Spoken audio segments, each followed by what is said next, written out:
Hey guys, and welcome back again. Lila versus Eve here, and I'm back with another video. And I'm kind of on a roll today. Kind of on a fucking roll today. So, as you can tell by the title of this video, girl, you need to let that shit go. Let it go. Let it go. Let it go. Let it go.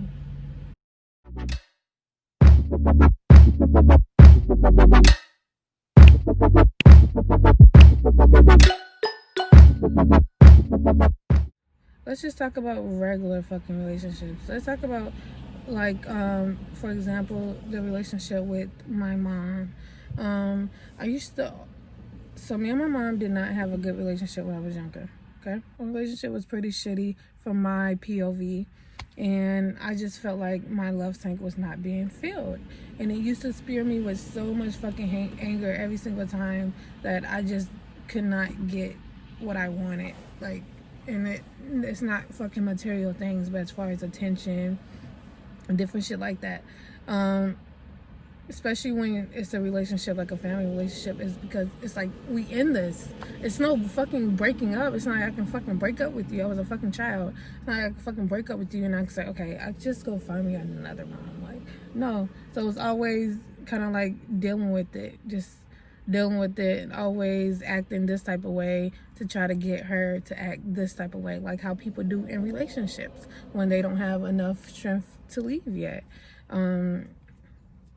They do little shit for cry out to help because they don't want to leave, but they also really don't want to stay because they know that they are not being fulfilled in this relationship. So I held on to that anger, for fucking years. Like, way after I moved out the house, I just could not let that shit go until I moved here a few months ago. I finally let that fucking anger go. Finally. I used to want to get back at her so fucking bad. Like, I'm just gonna focus on myself. Like, when I got older and I could finally move out the house and everything like that, and our relationship still wasn't good, I was like, I'm just gonna focus on myself. I'm just gonna do better, and then and then she'll see. You know what I'm saying? Then she'll see. It's kind of like a revenge. It's kind of like it hurt you. Like, I'm gonna shit on you. I'm not necessarily really gonna shit on you, but I'm gonna do better in life, and it's gonna make you feel some type of way. But I could never get better. I could never do better because that shit was always in the back of my. The shit was like just always in the back of my fucking head, and I always just used to remember the trauma that I used to go through and different shit like that, and it just used to fester in me because your life revolves around that underlying feeling. So at the end of the day, that underlying feeling is going to be fucking hate. So it's going to be like, you're going to have a lot of fucking hate in you. That does you no good, to have a lot of fucking hate in you, to want to get fucking revenge on people. It's okay. You have to get people back for the wrong they have done to you. But still, at the same time, you're going to have to learn how to let that shit go. Get them back, but still let that shit go. And how to be the pilot of your fucking life. Meaning how to map your shit out correctly so you can see the life that you envision inside. You know what I'm saying? I hope that was not confusing. I really don't. I know sometimes I feel like I talk in code because it makes sense. A lot of words I say in my head and then some I say out loud. Kind of like how if you're bilingual, some words you say Spanish and the other ones are English or whatever other language you speak. It's the same thing. So how do you let that hurt go? How do you let that hurt go? Personally, how I let that hurt go with my mom is, for one, I got angry. You have to get angry.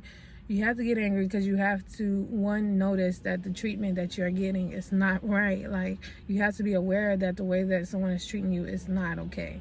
So you have to be able to get angry. You have to be able to get mad. And that's where change comes from. So after you get mad, and you're aware of the fucking situation, then address the fucking situation. Address the shit.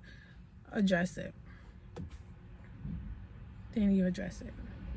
Go to that person, you tell them, write them a fucking letter, write them a note, whatever, but you get those fucking feelings out. If you do not get those feelings out, they will eat you up. I could not do shit.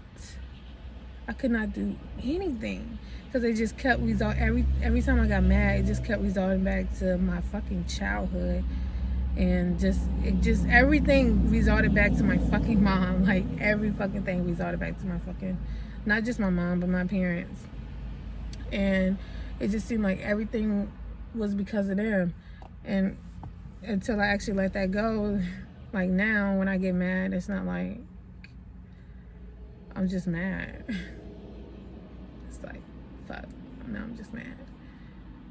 And then I just fucking get over it. Because why? Life is fucking great. I have my fucking family.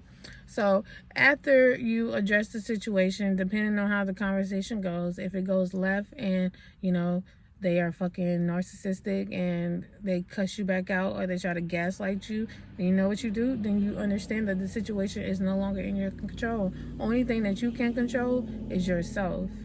You know what I'm saying? Is yourself. But you want to always leave on a good fucking note. You want to always leave on a good note. You always want to say, well, you know, there's no hard feelings. You always want to get to the point where there's no hard feelings. When I addressed my mom, we argued. We fucking argued. And I was so fucking pissed off because I'm like, how don't you understand where I'm coming from? You being my mom, you being a woman, you know, you having feelings and shit and different shit like that. Like, how don't you understand where the fuck I'm coming from? So after I addressed the situation and the shit went left, it was still some resentment and all of that shit, just anger left inside of me. And what I had to do then was what I had